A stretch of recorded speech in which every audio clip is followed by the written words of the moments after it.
كنت باحث على عميل واحد، وكانت عندي مشكلة كبيرة في الموضوع ده، إن العملاء مش لاقيين حاجة مثلًا يبصوا عليها فيشوفوا الخبرات بتاعتي، يشوفوا نماذج الأعمال، يشوفوا الحاجات اللي أنا عملتها بجد. فعشان أعرف أحل المشكلة دي، السنة اللي فاتت عملت استثمار بسيط جدًا، جدًا، جدًا، ألا وهو إني أعمل بورتفوليو اونلاين لنفسي، اعمل موقع لنفسي. والموضوع يخض، اللي هو ايه ده تعمل موقع لنفسك وبتاع ده وانت محتاج ديفلوبر ومحتاج ويب ديزاينر وبتاع ما اعرفش ايه. ده طلع ان الموضوع ابسط بكتير من كده. مجرد الاستثمار البسيط ده اللي كلفني مبلغ يعني بروجكت واحد، فيديو واحد يعني يغطيه، الموضوع فرق معايا جدا لدرجة ان انا شيماء انا حققت السنه اللي فاتت آلاف الدولارات من مجرد عمل الموقع ده. ايه اللي حصل بقى؟ عملت الموقع، حطيت عليه نماذج الاعمال بتاعتي، حطيت عليه الخبرات بتاعتي، قلت في اوله انا مين، وعملت عباره عن اونلاين بورتفوليو. وفي الاخر حطيت كمان التسعير بتاعي عشان خاطر ايه؟ العملاء ما تصدعنيش بعد كده وتقول لي طب الاسعار ايه، طب كذا. لا، انا حطيت كل حاجه واضحه قدام الناس، ومن تحت في الاخر حطيت الايميل بتاعي في الموقع عشان خاطر العملاء يبدأوا ان هم يكلموني. من بعدها بدأت العملاء تكلمني بشكل مستمر، وكل شوية تجيني منتجات اكتر، وكل شوية يجيلي شغل اكتر. وده اللي خلاني احقق مبالغ كتير جدا من شغل اونلاين عن طريق الموقع البسيط اللي انا عملته ده. انت عايز تعمل موقع او انت عايزة تعملي موقع؟ الموضوع سهل وبسيط جدا، تعال اوريك ازاي.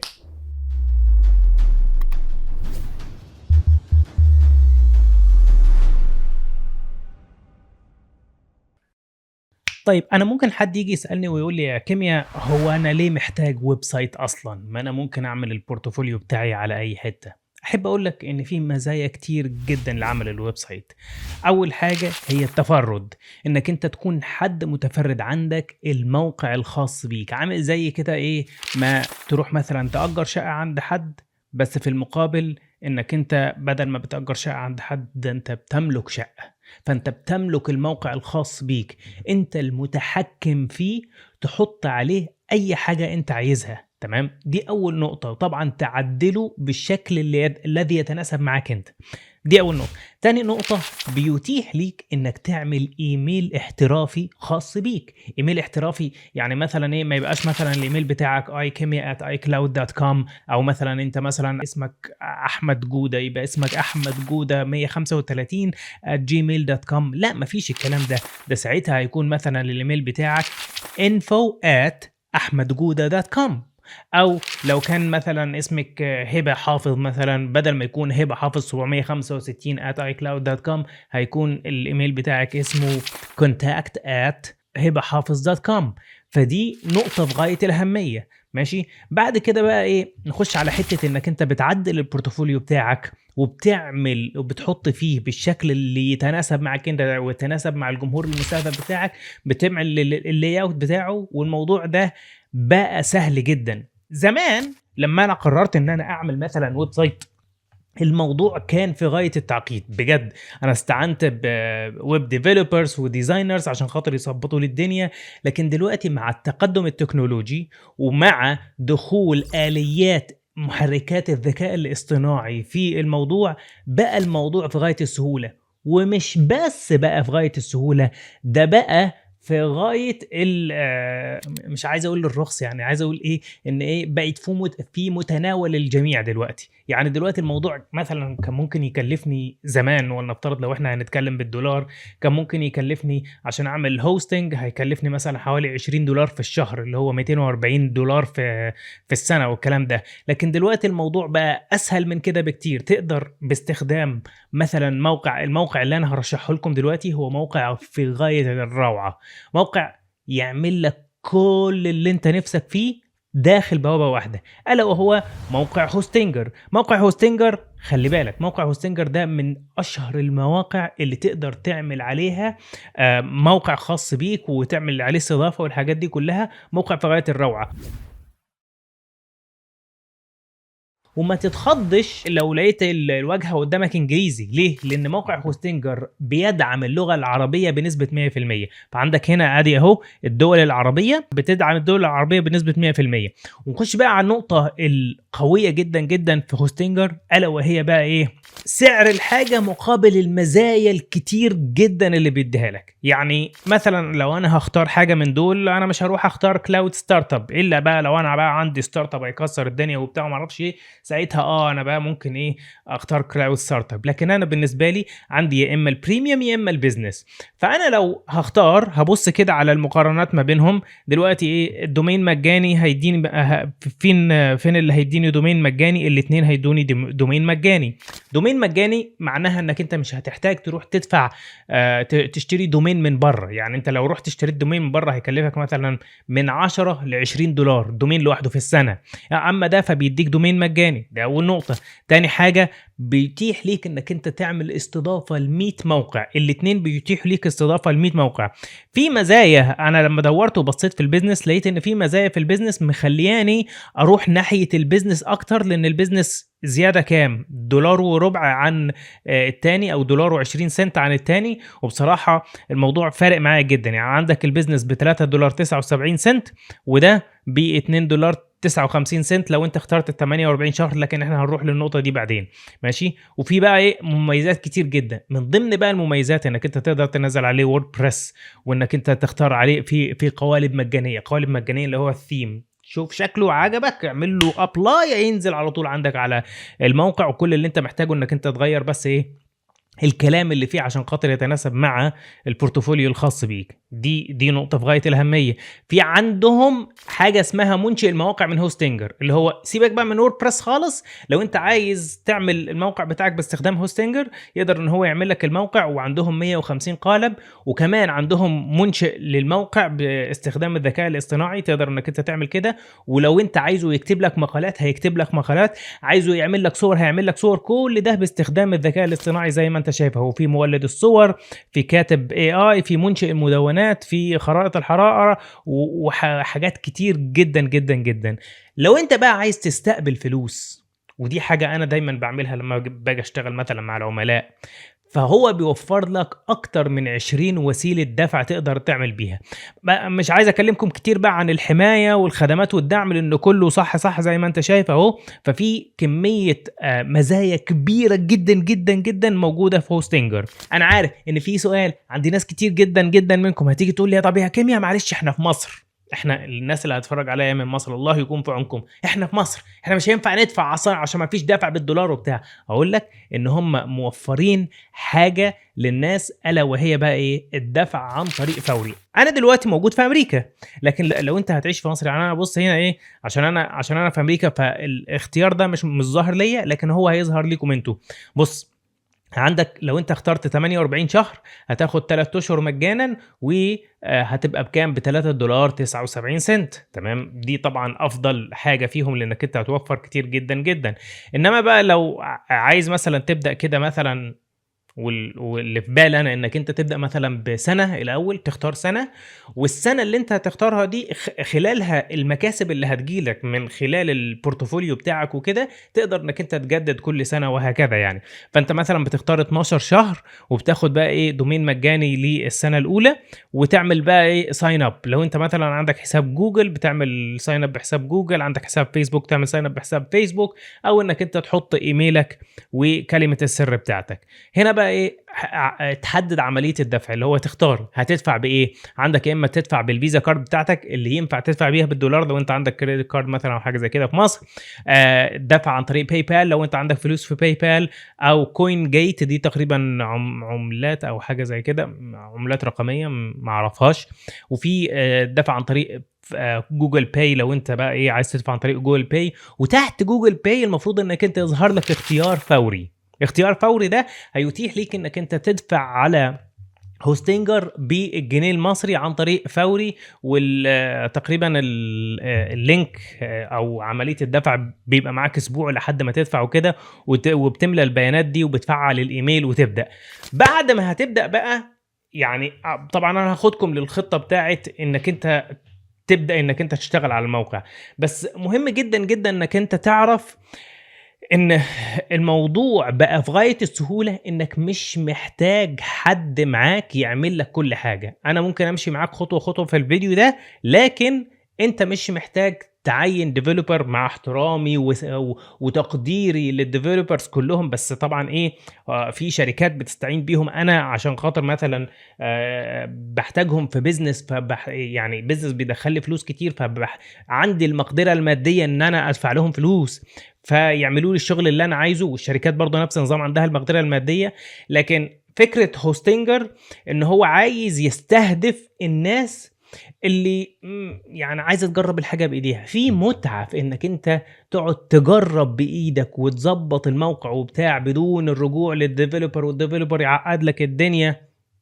مع إني باحبهم كلّهم يعني، بس الdeveloper ممكن يقعّد لك الدنيا ويقول لك لأ دي مش هتضبط، لأ ده ما أعرفش إيه، دي لازم نعمل لها كود CSS ودي لازم نعمل لها كذا وبتاع ما أعرفش إيه، بقى الموضوع في غاية السهولة عن طريق مثلًا إيه drag and drop اللي هو إيه سحب وإفلات، سحب وإفلات إنك أنت تسحب أنت عايز الأيقونة دي تكون هنا بتسحبها وتحطها، عايز مثلًا مربع الكلام ده يكون هنا بتسحبه وتحطه، فالموضوع بقى في غاية السهولة وأنت بجد مش محتاج معاك developer يضبّط لك الدنيا دي كلّها، مع احترامي وتقديري وإجلالي لهم كلّهم يعني وكده.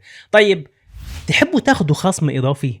لو أنت عايز تاخد خصم إضافي تقدر إنّك أنت يعني دلوقتي السعر بدل ما كان 179 أو 180 بقى 69.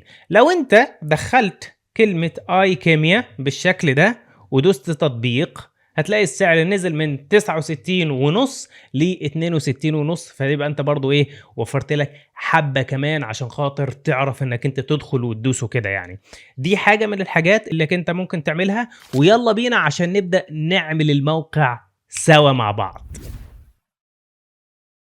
طيب يا شباب، خلاص اشترينا الباقة اللي إحنا عايزينها، ودلوقتي هنبدأ إن إحنا نختار أو نفعّل الإيميل. أول حاجة تعملها إنّك أنت تفعّل الإيميل، ما تنساش الخطوة دي، وبعدين تختار النطاق أو الdomain name. الdomain name بتاعك ده اللي هو اسمك. أنت دلوقتي لمّا بتدخل على فيسبوك بتكتب www.facebook.com، لو تدخل على يوتيوب برضه نفس النظام، لو أنت عايز تدخل على الموقع بتاعي www.ichemia.com أو www.ahmedgouda.com، أنت هتختار الاسم بتاعك أنت، الdomain اللي هو العنوان اللي الناس هتخش عليه، فهندوس على كلمة احصل على النطاق. النطاق هو الdomain، فهنشوف مثلًا إيه الdomain في عندي مثلًا .me، عندي .com، عندي ده بينتهي بإيه، أنت عايزه مثلًا ينتهي .me .com .fun .net .org، فخلّيها مثلًا خلّيني مثلًا أنا عندي ichemia.com، فخلّيني أشوف ichemia.me إذا كان متاح والّا لأ، تحقق من توافره. متاح ليّا، تمام، أقدر إن أنا أشتريه، فأنا هادوس مثلًا حصول على النطاق. لو أنت مثلًا عايز نطاق معيّن iChemia الاسم بتاعك .com مش متاح، ممكن تختار .net، ممكن تختار .me، شوف أنت بقى إيه متاح ليه، فأنا هاحصل مثلًا على النطاق بتاع iChemia.me، iChemia me، تمام؟ خلاص. أنا مثلًا عشان أنا عايش في أمريكا فأنا هاعملها أمريكا، لكن أنت تقدر إنك أنت تعملها مصر لو أنت حابب. خلّيني أكتب هنا بالعربي مصر، متاحة ليك مصر هنا أهو، تقدر إنك أنت تخلّيها مصر، بس أنا هاخلّيها أمريكا، أوكي، الأمريكية،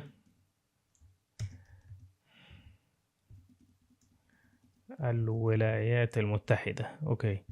الولايات المتحدة شخصية، مش هاعملها شخصية مش شركة ومنظمة، وبعدين التالي هنا بقى إيه الأمور دي، الحاجات دي مهمة جدًا، جدًا. لو أنت already عاملها، لو أنت فعّلت الإيميل بتاعك ومليت البيانات دي هتلاقيها موجودة، فأنا الاسم عندي هنا أهو، تمام، أحمد جودة، البريد الإلكتروني، الولاية اللي أنا عايش فيها مينيسوتا، المدينة، العنوان، وبتحط بقى إيه رقم التليفون بتاعك 612 وبعدين بتدوس على كلمة إنهاء التسجيل. دي نقطة مهمة جدًا، جدًا، لإن كل واحد مُلزم عشان خاطر يكون عنده موقع، مُلزم إن هو يملى البيانات دي، فحاول إنك أنت تملاها بطريقة صحيحة. بتدوس على إنهاء التسجيل، وبنبدأ بقى إيه، نسجل الdomain ونبدأ نعمل الموقع بتاعنا أو الأونلاين portfolio الخاص بينا. هنخش بعد كده بعد ما اشترينا الdomain name نحصل على الاستضافة، ندوس على كلمة احصل على الاستضافة. الموقع ده لمين؟ ليّا أنا وعملي، هندوس التالي، وبعدين هل تريد إنشاء موقع إلكتروني أو ترحيله؟ هنختار إنشاء موقع إلكتروني. التالي تمام. ووردبريس مع الذكاء الاصطناعي أو منشئ المواقع من هوستنجر. الفرق ما بينهم بقى إيه؟ إنك أنت لو ووردبريس بيتيح ليك بلجنز معينة وحاجات زي كده، هنا ده بقى إيه، تقدر إنك أنت تنشئه وتختار ما بين إيه 150 نموذج. فخليني أنا أختار إيه موقع هوستنجر. أنا اشتغلت على ووردبريس كتير قبل كده، بس أنا عايز أجرب معاكم موقع هوستنجر نفسه، منشئ الموقع بتاع هوستنجر نفسه، لأن أنا متوقع إن هو ده هيكون قوي جدا جدا يعني، لأن السيستم كله مع بعضه كده يعني. فأنا هدوس التالي تمام. واسم الدومين اللي هو ichemia.me. ماشي. التالي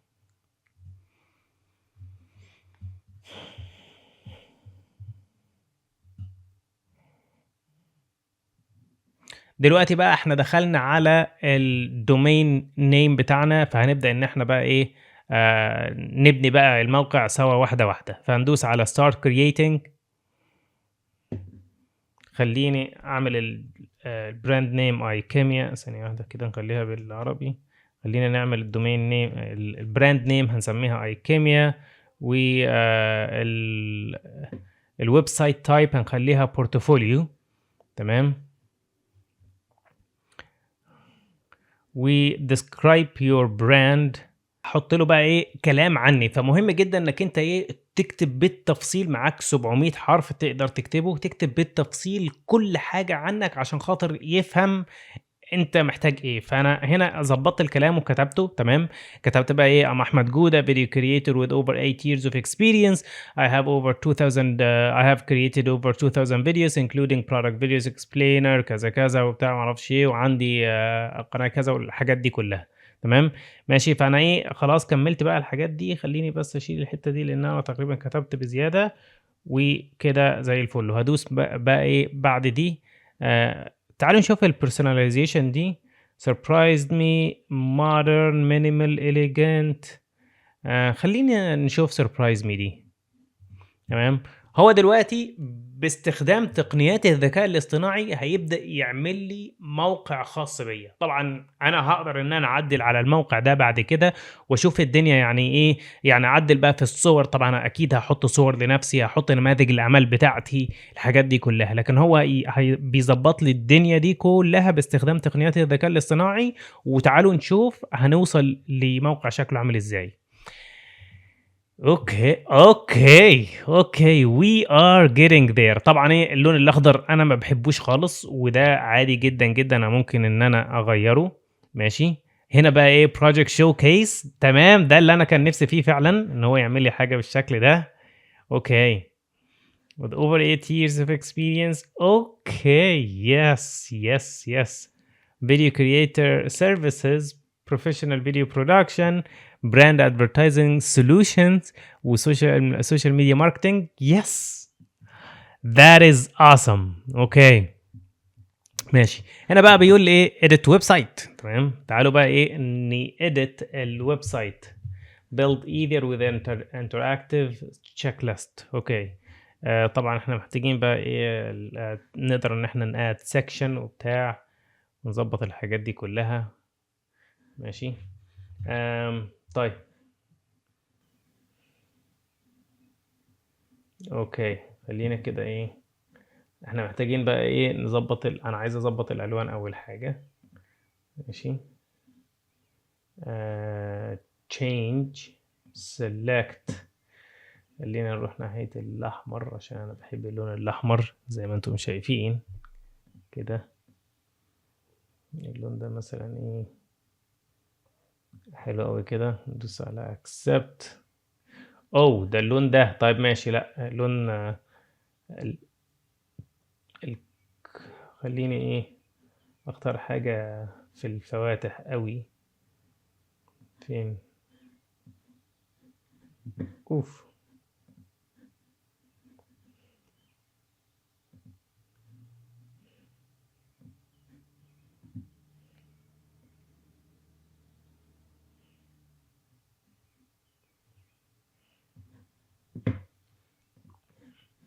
فين بقى؟ هو ده ولا غيره؟ ثواني نشوف كده.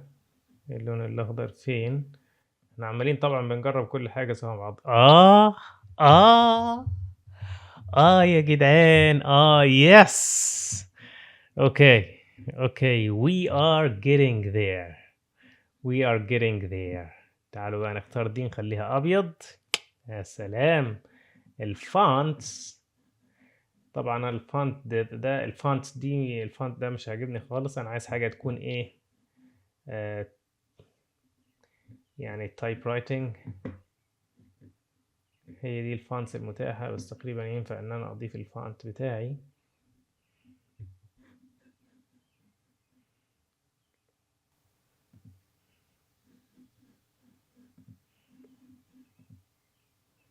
اوكي عايز اكتب ايه؟ هاند رايتنج.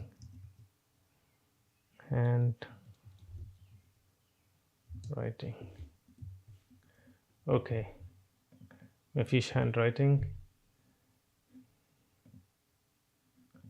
طبعا انا اقدر ان انا اقعد لي بقى شوية محترمين الحاجات دي كلها لحد ما الواحد يوصل للون. ده عندهم كمية خطوط كتيرة جدا.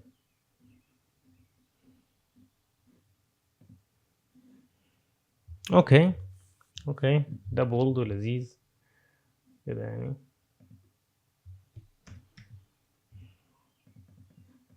وانا لو كتبت كلمة هاند يس يا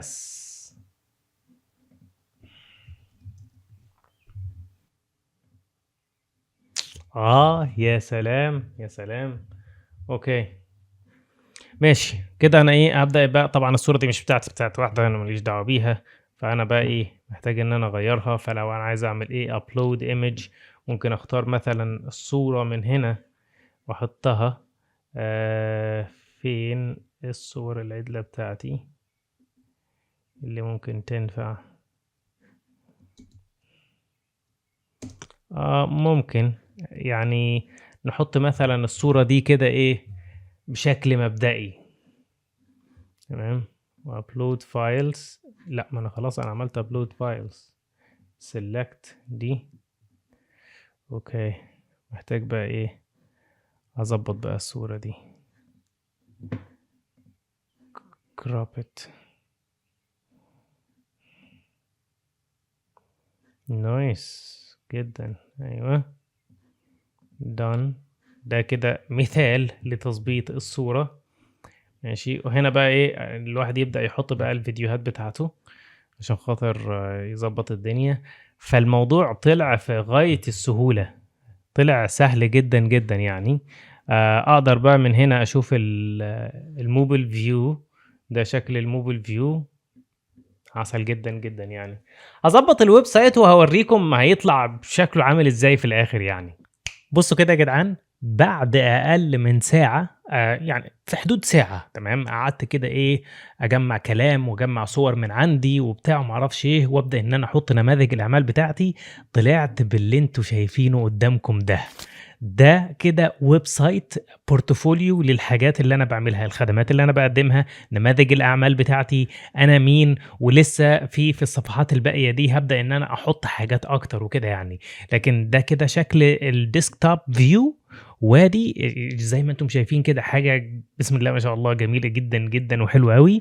وده الموبل فيو. بصوا الموبل فيو حاجه كده شكلها كده روعه. الدنيا متظبطه وحلوه قوي وفي سبورت لحاجات كتير.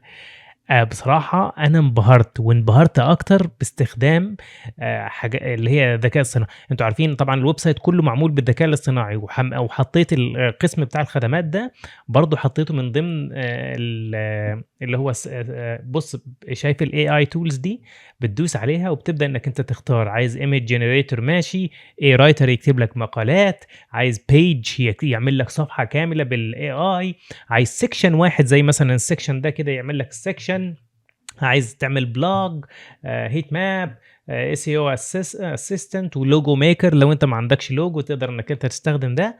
بصراحة يعني والله انا ما كنت متوقع انه يبقى بالجمال والحلاوة والطعامة دي. ده وكمان اقدر اعمل 100 موقع بالاشتراك بتاعي. إيه ده! يعني أعمل موقع لسه والله زوجتي كانت بتقول لي: "بُص باقول لك إيه، ما تعمل لي موقع." والله بجد بتقول لي: "ما تعمل." قُلت لها: "ماشي." قالت لي: "هنشترك تاني." قُلت لها: "لأ مش هنشترك تاني، أنتِ مش معاكِ الdomain بتاعِك، هناخد الdomain ونعمل بيه موقع." فبصراحة حلو جدًا، يعني حاجة كده في غاية الروعة، وهنpublish الwebsite وهاسيبه برضه إيه، كده يعني، فهاحط لكم الlink بتاع الاشتراك في Hostinger في الcomments أو في الdescription بتاعة الفيديو، وعشان خاطر تاخد الخصم الإضافي تقدر إنك أنت تكتب iChemia وهتاخد باستخدام الcode ده خصم تاني ويوفّر عليك أكتر. وبصراحة كل واحد فينا لازم يكون معاه بورتفوليو الشغل بتاعه. فشكرًا ليكم وانتظروا فيديوهات تاني عن إزاي إن إحنا نعمل مواقع جامدة جدًا، جدًا بالشكل ده. سلام.